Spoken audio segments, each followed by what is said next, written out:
Selamat datang di Keluh Kesah Reddit, di mana kalian akan mendengarkan kisah menarik dari seluruh dunia. Kali ini adalah beberapa kisah tentang tema malicious compliance yang singkatnya memberi pelajaran kepada seseorang yang ngeyel alias kolot. Berikut ceritanya. Cerita pertama.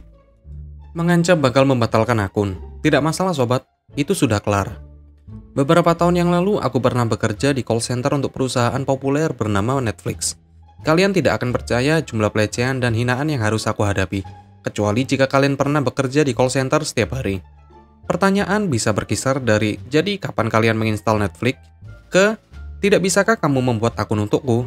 Dengan favorit pribadi adalah, email apa yang kamu bicarakan ini? Aku hanya punya Gmail.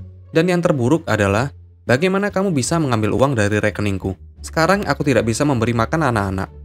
Bagaimanapun, berurusan dengan pelanggan yang kasar dan menutup seluruh site akhirnya memakan korban. Dan menjelang akhir, aku memiliki sedikit empati untuk pelanggan yang kasar kepadaku. Namun ada satu hal yang aku suka tentang bekerja di sana. Kami tidak pernah harus mencoba mempertahankan pelanggan atau menjual apapun kepada mereka. Dan selama kami melakukan pekerjaan dengan benar, pemimpin tim kami hampir selalu akan mendukung kami jika panggilan ditingkatkan. Kemudian Netflix mengalami kenaikan harga dan tidak dapat melakukan streaming di perangkat lama lagi karena masalah teknis. Kalian tidak dapat membayangkan jumlah orang yang menelpon untuk mengancam membatalkan layanan, karena mereka percaya kami tidak memiliki kekuatan untuk secara individual menemani keinginan dan kebutuhan mereka. Isyarat malicious compliance. Aku memiliki wanita yang sangat jahat ini yang akunnya ditangguhkan karena kurangnya pembayaran. Dia awalnya menelpon karena dia marah dia harus membayar $2 ekstra dalam 3 bulan ketika kenaikan harga mulai berlaku. Setelah aku memberitahu dia kalau dia tidak dapat melakukan streaming karena kurangnya pembayaran, dia berteriak, bagaimana jika aku melanjutkan dan membatalkan akun, ya? Dan seperti orang lain yang mengancam ini, mereka sangat melebih-lebihkan kemampuanku untuk peduli. Dia telah menyatakan dia ingin membatalkan akun dan hanya itu yang aku butuhkan untuk menutupnya.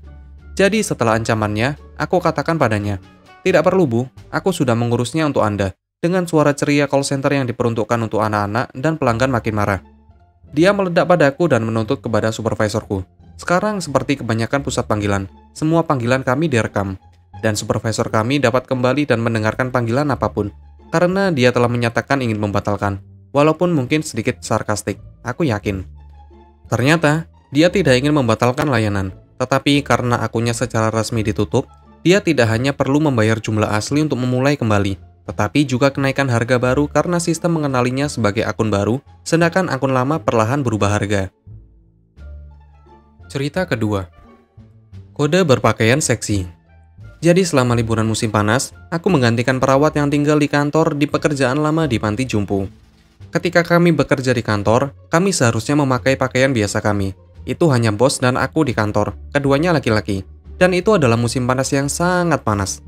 Bos mulai berbicara tentang pentingnya mematuhi aturan berpakaian saat tidak mengenakan seragam, yaitu ketika kami berada di kantor.